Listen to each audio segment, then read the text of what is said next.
eto attorney, iginigiit po ng Cayetano Black na kailangan daw ng 13 votes, absolute majority ng 24 seats para mapalitan yung mga opisyal ng Senado. Pero ayon naman po sa Gatchalian Black kay Senator Win, sapat na raw yung 12 votes para sa quorum dahil batay daw sa Abilino versus Cuenco Doctrine, binabawas ang mga residenteng hindi makadadalo gaya ni na Senator Jinggoy Estrada na nakakulong at ni Senator Bato de la Rosa na nagtatago dahil po sa ICC. So ito attorney, bilang abogado, alin po bang interpretasyon ng quorum ang mas matibay na sandigan sa ilalim po ng ating konstitusyon? Attorney. Well, kung titingnan mo nga yung Section 16 tsaka yung explanation ng Supreme Court sa Abilino versus Cuenco. Well, unahin natin yung Abilino versus Cuenco is still applicable. Marami nagsasabi na sobrang tanda na nitong ruling ng Supreme Court, patay na itong mga taong to. Pero dahil existing pa rin or hindi pa rin napapalitan itong decision na to ng Supreme Court, valid and applicable pa rin yan ngayon. No, so kung titingnan mo, sinabi dyan ng Supreme Court, when we are to determine a quorum, ang titingnan natin yung constitutional majority. Meaning, pwede siyang magbago, depende doon sa number of senators na may coercive jurisdiction ang Senado. In that particular case, no, yung Abilino versus Cuenco, yung isang senador wala sa Pilipinas. So si Attorney Confessor, wala siya sa Pilipinas, kaya wala ang coercive jurisdiction yung Senado. Kaya sinabi ng Korte Suprema, pwede nating ibaba sa 23 yung denominator. Ngayon, in our particular case, dalawa yung nawawala. Pwede bang sabihin may coercive jurisdiction ang Senado? Ang sabi kasi ng Gatchalian Black, teka, hindi nga namin pwede i-compel tong mga to kasi isa nakakulong, isa hindi namin alam kung saan nahanapin. Regardless kung nasaan sila, hindi namin alam kung saan namin papadala paano namin papupuntahin dito sa Senado para magtrabaho tong dalawang to. So, hindi kailangan tanggalin, hindi kailangan i-expel, hindi kailangan parusahan muna tong mga to para hindi mapasama sa bilang. Kasi yun mga sinasabi nung iba, no? Senador pa naman si Bato, senador pa naman si Jinggoy. Pero ang tanong, meron bang coercive jurisdiction? Kaya bang i-compel ng Senado papuntahin tong mga to? Ito yung posisyon ng Cayetano Black, ng Gatchalian Black, na hindi namin ma-compel tong dalawa. Kaya pwede kaming magtrabaho kahit 12 lang kami or 12 lang kami. Kasi bakit ba namin hindi hahayaang hindi makapag-function yung Senado dahil lang absent tong dalawang to. Di ba?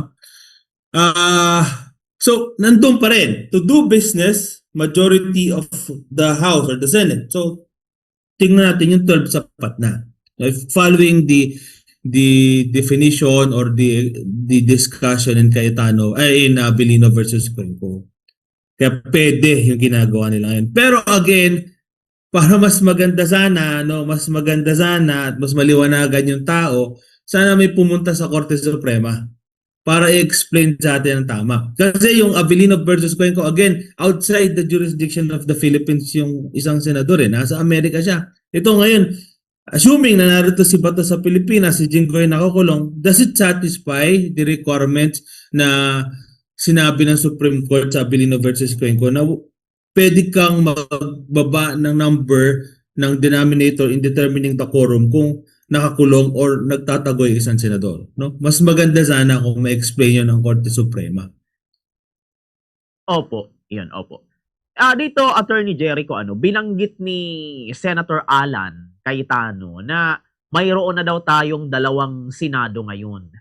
Senate of the Philippines at yung Senate of Malacanang, yan yung tawag niya doon sa kabila. Mula sa legal standpoint, Attorney Jericho, ano po ba ang nakikita niyong panganib kapag parehong pumirma ng mga opisyal na dokumento o sabina ang dalawang paksyon ng walang malinaw na turnover, Attorney Jericho? Well, unang-una, mali yun, no? Na isa lang dapat ang Senado natin, no? You only have one Senate, Senate of the Philippines. So yung pagbibigay niya ng qualification, Senate of the Philippines, Senate of Malacanang, nakakatakot. It's very dangerous. It's very dangerous, no? Para sa atin. Kasi kung titingnan mo, kung dalawa yung Senado, sino yung legitimate, sino yung illegitimate, sino yung magpa-function, sino yung magtatrabaho, sino yung masusunod. Diba? So yun yung risk na nangyayari ngayon. Hindi natin alam kung sino yung Senado talaga based on the observation of Senator Alan Peter Cayetano. Kaya kung ako nga sa kanila, dapat mag-usap, ayusin nila on their own kasi sila din naman makaka-resolve niyan. Otherwise, hindi mo alam, di ba? Sasabihin nila kami ang legitimate na Blue Ribbon Committee. Sila sasabihin, ito yung legitimate hearing. So magkakagulo. At nagkakagulo na ngayon, di ba? Nagkakagulo na ngayon. And yun yung risk na dapat nating iwasan na magkaroon ng dalawang senado na hindi natin alam kung sino yung masusunod o sino yung dapat sundin dahil nga dito sa pagkakahati-hati na to. Opo, iyon, okay po. Pero ito, attorney, kung halimbawa aabot ito sa Korte Suprema, sa tingin nyo ba, attorney, makikialam ang hudikatura o gagamitin muli ng Supreme Court ang political question doctrine at sasabihing internal na usapin ng Senado ang pagpili ng kanilang pinuno, Attorney Jericho? Well, makita mo yung Avellino versus Cuenco, ganun ang tono niyan. Hindi kami makikialam kasi it's a political question. Pag political question, yung tanong ay kayang sagutin lamang ng katalinuhan at diskresyon ng mga senador. Pero again, when we talk about political question under the 1987 Constitution, pwede na siyang discuss ngayon ng Supreme Court kasi expanded na yung judicial power. Under Article 8, no, yung judicial power extend to determining question of grave abuse of discretion amounting to lack or in excess of jurisdiction. So, even political questions now, pwede na siyang maging subject ng discussion or ng judicial review ng Supreme Court. No? At kailangan, kasi sino lang ba ang pwedeng mag-decide kung tama yung interpretasyon ng Senado sa pagdetermina ng quorum. No, ang pwede lang mag-interpret niyan at this point in time, yung Korte Suprema. No, yung Korte Suprema lang. Oo, tama na it is based on the discretion. Pero na-observe ba yung tamang procedure? Nagkaroon ba ng grave abuse of discretion? Sumobra ba sila o mali ba yung interpretasyon nila? No? So, yung mga matters na yan ay pwede nang i-discuss or resolbahin ng Korte Suprema under the expanded judicial power under Article 8 of the 1987, which is not granted in the 1935. Kaya nga sabi ng Korte Suprema noong 1935, noong 1949 during the Avellino versus Cuenco, oops, political question yan. Hindi namin gagalawin yan. No? Yan ang initial ruling ng Avellino versus Cuenco. Pero ngayon, dahil nga expanded na yung judicial power under the 1987 Constitution, pwede na lang i-discuss yan na wala na silang magiging hesitation dahil meron naman talagang kailangan i-resolve as to the interpretation of that particular section in Article 6 of the 1987 Constitution. Okay po. Proceed tayo, Attorney Jericho, dito sa Blue Ribbon Committee, kasi isa rin po ito sa mga kung may crisis, isa rin ito sa mga apektado dito sa Senado. Ngayon, Attorney Jericho, tinawag niyang Cayetano Black yung Blue Ribbon hearing sa pamumuno ni Senator Erwin Tulfo na quote-unquote the biggest cover-up committee hearing of our generation.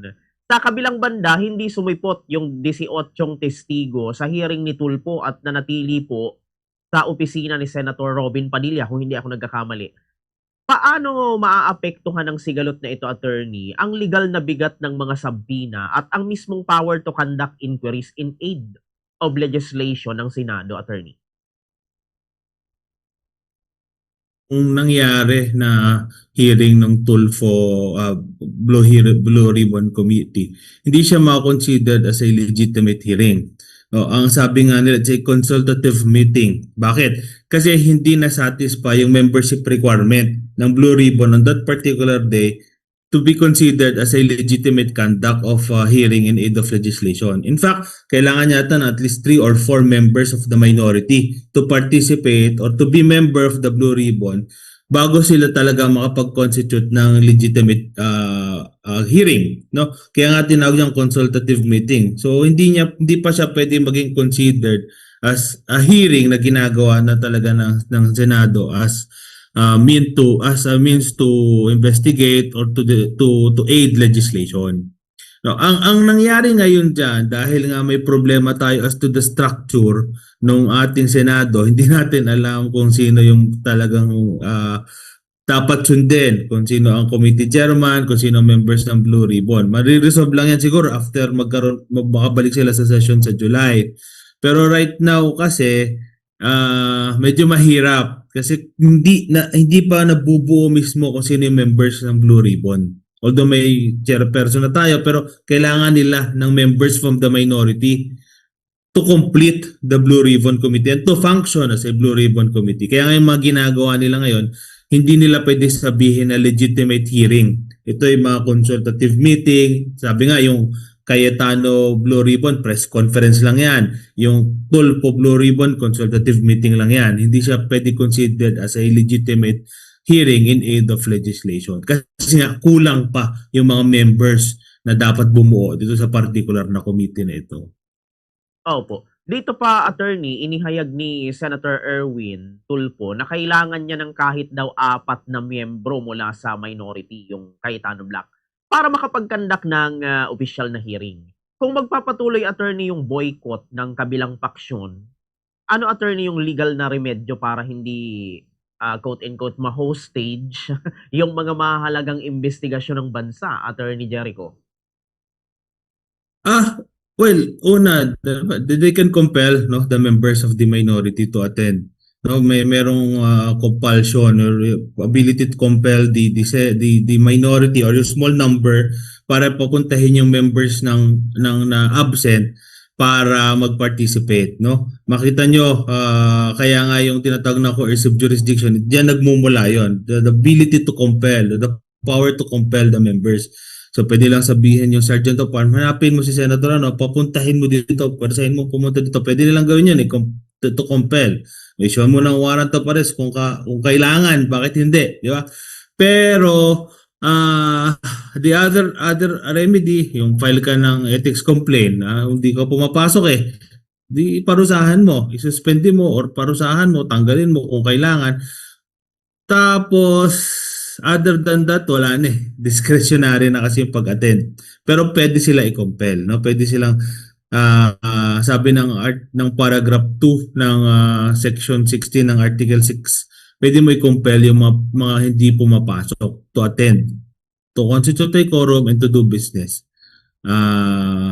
Para lang makumpleto yung necessary number to conduct business sa Senado. Opo. Doon attorney sa sa 18 ex-Marines. Ano ang masasabi niyo doon, attorney, sa mga sinabi noon nung nag-hearing si or nagkaroon ng din yung Blue Ribbon Committee sa pangunguna rin po ni Senator Pia? Okay ba sa inyo, attorney, yung mga sagutan nung 18 ex-Marines, Attorney Jericho? Well, kung titingnan mo yung mga statement ng 18 Marines, kung totoo yun, nakakatakot, no? Nakakasama ng loob na mali-mali tayo yung dinideliver na pera para sa mga politiko. No? Kung kanino man yan dinideliver, kung totoong may mga mali at totoong dinideliver, hindi deserve ng Pilipino na magkaroon ng ganong leader. No, it's an eye-opener na may mga ganong sitwasyon na hindi lang cheque, hindi lang barya yung napupunta sa mga politiko natin, di ba? Kundi mali ang pera ang dinideliver. Meron pa silang, di ba, qualification, large, small, medium na maleta. Nakakadismaya, nakakalungkot, nakakagulat. At tingin ko hindi deserve. Kung totoo yun, no? Hindi natin deserve yun. Hindi natin deserve yung mga ganong politiko. At sana mapatunayan nila at mailagay nila sa tamang dokumento kasi nire-require yata sila ng NBI na magkaroon ng separate judicial affidavit or separate complaint, no? Separate statement. Sana may reduce nila sa tamang forma itong mga statement na to para umusad yung kaso. At mapanagutan ng mga dapat managot. Opo. Ito, attorney, last na lang. Balik ako doon, attorney, sa sa pinag-usapan natin kanina about sa Cayetano and Gatchalian Black. Paano, attorney, sa impeachment ni BP Sara? Sino kaya ang magpe-preside nito? Attorney Jericho, si Senator Win o si Senator Alan? And di ba sa SONA, attorney, parang umuupo sa likod yung Senate President, ni President Marcos? Paano yun, attorney? Sino ang uupo doon? If ever, attorney Jericho? Tatlo ilalagay na upuan sa likod. Hindi. Ang hirap sagutin, no? Ang hirap sagutin yan ngayon eh. Pero right now, if you look into the present structure or present scenario, ang nire-recognize ng Kongreso, ng House of Representatives, ang nire-recognize ng Malacanang is si Senator Win Gatchalian as the acting Senate President. So by that particular notation, makita mo na siya yung nire-recognize nung other branches of the government. No, so sa malamang siya yung uupo doon, siya din ang magpe-preside. Pero sabi ko nga, para hindi lang talaga magka-problema sa mga susunod na araw, I think it's high time to file the necessary case to settle. Kung walang mag-give in, well, number one, baka merong daw pang 13 senador na lilipat from the Cayetano block to the Gatchalian block. So yun, it will resolve the problem. Magkakaroon tayo ng sufficient number bago magsimula yung trial, bago magsimula yung SONA, magkakaroon tayo ng legitimate Senate President. Kasi nga, may lilipat daw na isa. Hindi natin alam kung sino, hindi natin alam kung kailan at kung totoo yun. Kung mangyari yun, settle all the controversy. Walang problema. Kasi ma-resolve ba? We have 13 already. Ngayon, kung wala, sana magkaroon ng chance ma-discuss ito ng Korte Suprema by a petition filed by any of the member senator ng Philippine Senate para lang talaga matapos yung problema. Opo, iyon. So ito, attorney, dito na tayo, attorney, sa ating pangalawang topic kasi medyo limitado lang yung ating oras. Dito tayo, attorney, Sige sa ba? sa aftermath ng midterm elections, if meron man. May mga babala, attorney, yung mga eksperto na kapag nagpatawag daw si President Marcos ng special session para resolbahin yung gusot, abay mapipilitan yung Cayetano Block na umattend. Dahil kung mag-boycott sila, yung 12 na boto ng Gatchalian Block ang gagamit ng kapangyarihan ng Senado. Sa tingin nyo, attorney, sa tingin nyo po ba ang kasalukuyang ang co-op sa Senado ay direktang epekto ng naging resulta ng midterm elections at pagpapakita ng puwersa ng administrasyon, attorney? Well, yung 2025 midterm election kasi, kung titingnan mo yung resulta ng election na yan, medyo hindi yan favorable sa Marcos administration. You can see the power of the Duterte during that particular election. Makita mo, kahit yung hindi kilalang tao, pwede nilang bigyan ng malaking boto. Pwede nilang maipanalo basta nakadikit ka kay Sara Duterte. When you look into the votes garnered by the Duterte ng tawag doon sa kanilang senatorial candidate. When you look into the votes garnered by the Duterte sa Mindanao, makita mo, halos lahat ng probinsya, pasok yung top 10 na yan. Nasa top 10 yan, 10 na yan.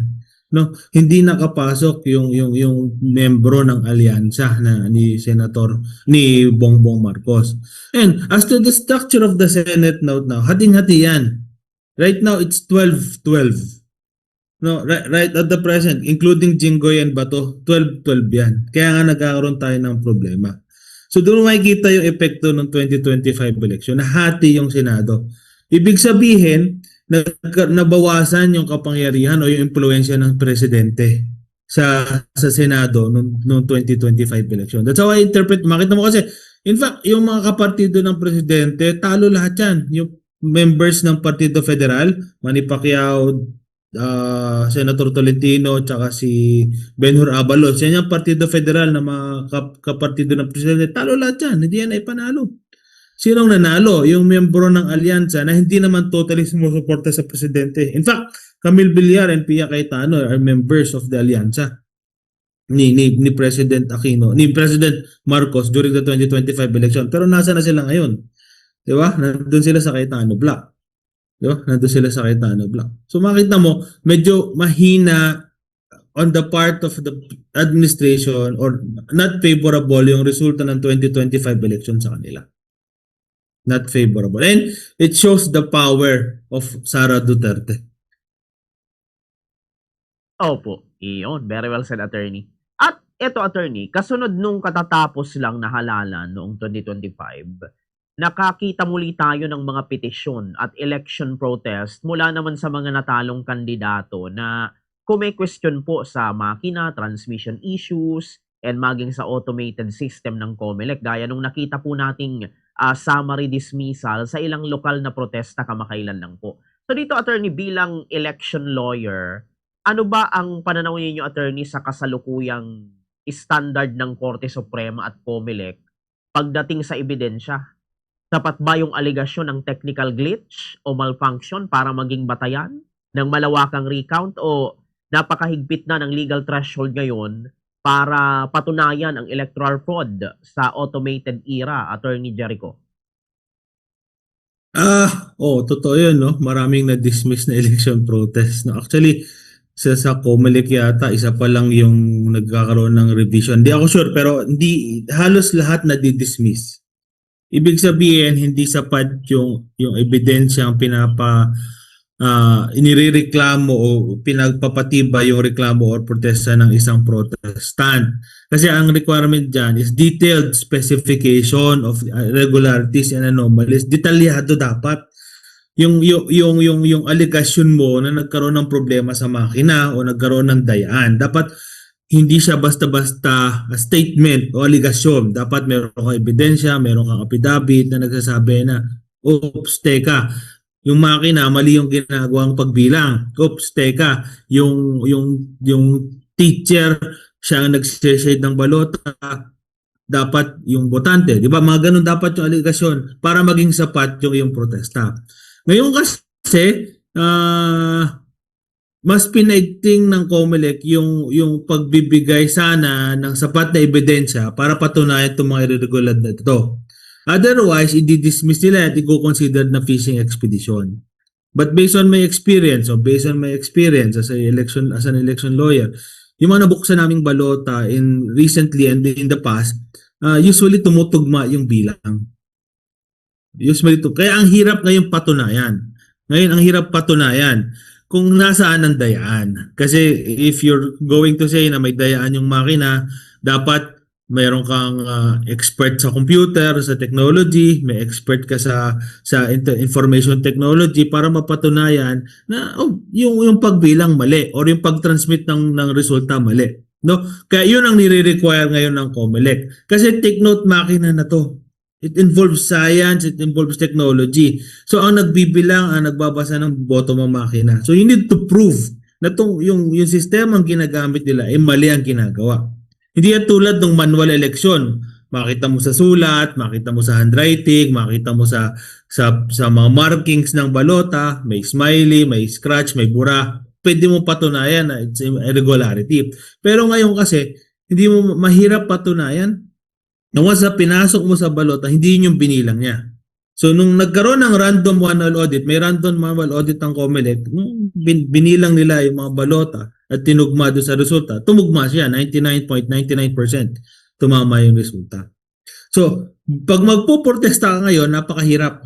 You need to prove with specificity na yung makina ay hindi bumilang ng tama.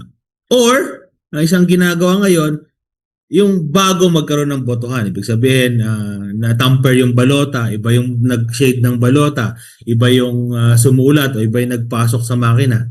So, kaya nabago yung resulta. Pero kung question mo yung resulta, it's very hard. Nahihirapan akong patunayan na nagkaroon ng problema yung makina. Dahil nga, it involves technology, it involves science. Okay po yun. At ito pa, attorney, maidagdag ko lang. Madalas sabihin po ng mga analista na ang resulta po ng midterm elections hindi lang daw po tungkol sa pwesto ngayon, kundi ito ang tunay na tremors o pagpuposisyon para po sa presidential election sa 2028, lalo na po sa hidwaan ng pamilyang Marcos, tapos ng Duterte, and ang nakaambang barangay and SK election sa November, kung saan nandoon po yung grassroots machinery. Mula po sa legal at tactical standpoint, attorney, paano po ba magagamit ng administrasyon at ng opposition yung kasalukuyang composition po ng Senado at Kamara upang i-shackle or i-propel yung kani-kanilang mga potensyal na kandidato para sa 2028, Attorney Jericho? Tama yun, no? Yung midterm election, it's a test. Litmus test yan, no? Tinetest yan kung gano'ng kalakas yung administrasyon at gano'ng kalakas yung opposition. Kung makita mo in 2019 midterm election, lahat ng senador ni at least almost every senatorial candidate ni President Duterte panalo. 'Di ba yung 8 diretso yan, yung 08 8-0, naalala mo talo lahat yung yellow ba o pink nung panahon na yon. So manifestation na sobrang lakas nung Duterte administration during that time. Ngayon naman yung Aquino, yung Marcos administration, makita mo halos walang pumasok doon sa alyansa niya, no? Kung may pumasok man, hindi niya totally kakampiyon. Pero yung senatorial candidates ni Sara Duterte at yung local candidates niya, makita mo na talagang lumalamang or malakas talaga. So it's a test kung sino yung mas malakas o sino yung dapat mong abangan for the 2028 election. In this case, sasabihin ko talaga, it's sobrang medyo nandiyan pa rin yung following ni Sara Duterte. No, it shows na mahina yung administrasyon and yung puwersa ni Sara Duterte. Despite the fact na meron ng confidential fund issue, despite the fact na nandiyan na si Mary Grace Piatos during that time, makita mo na malakas pa rin si Sara Duterte. So it's a test kung sino ba talaga yung dapat maghanda on the 2028 election. Yun yung purpose ng midterm actually, no? To change leadership, pero actually to test kung malakas pa talaga ba yung administrasyon o kung sino yung pwedeng manguna sa 2028 election. Opo, yun. Ito, attorney, mga second to the last question na lang. Bilang election lawyer, attorney, may nakikita po ba kayong legal or legislative na paraan para mabuwag na yung monopolya sa politika? Or tanggapin na lang natin, attorney, na ito talaga yung laro ng majority, Attorney Jericho?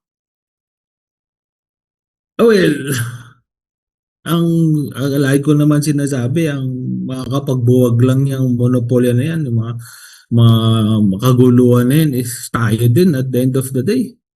Yung mga botante din, no, hindi kailangan ng batas kasi hindi naman sila gagawa ng batas na ikakapahamak ng mga politiko natin.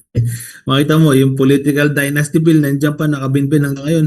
Hindi mo makita yung tamang yung diskarte nila doon sa political dynasty bill na yan kasi it will not favor them as members of the Congress and Senate. Kaya nga at the end of the day, if you want to change, if you want to remove this monopoly, no, choose good leaders, no, pumili ng tamang leader. Kasi yun lang yan, nakikita ko talagang solusyon. Hindi porket sikat, hindi porket magaling, hindi porket pogi, iboboto mo na. We need to think, tama ba ito ilalagay natin? End of the day, tayo talaga, the voters can change the landscape of the government. Opo, yun. Eto, attorney, bago tayo magtapos sa atin pong interview, siguro ano na lang po ang maiiwan ninyo, attorney, mensahe sa mga kababayan nga natin ngayon, especially malapit na yung election. Attorney Jericho, opo. Yung yung election kasi is one of the grant sa atin ng Constitution to elect leaders, no? So, kung gusto mo ng maayos na bansa, kung gusto mo ng maayos na sitwasyon dito sa Pilipinas, so it's the only way, no, na magagawa natin para at least maging stable yung ating gobyerno.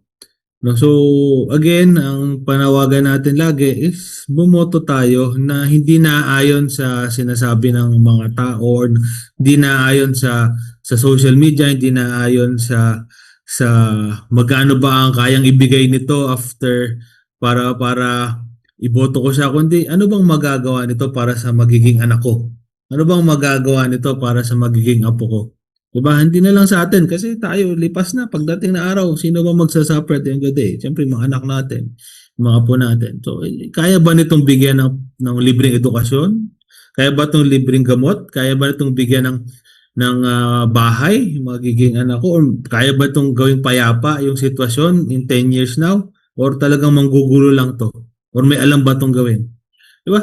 End of the day, nasa kamay natin yan. Kung may problema, tayo din ang gumawa niyan. So tayo din ang magsosolve at the end of the day. So vote tayo ng tama. Bumoto tayo ng tama.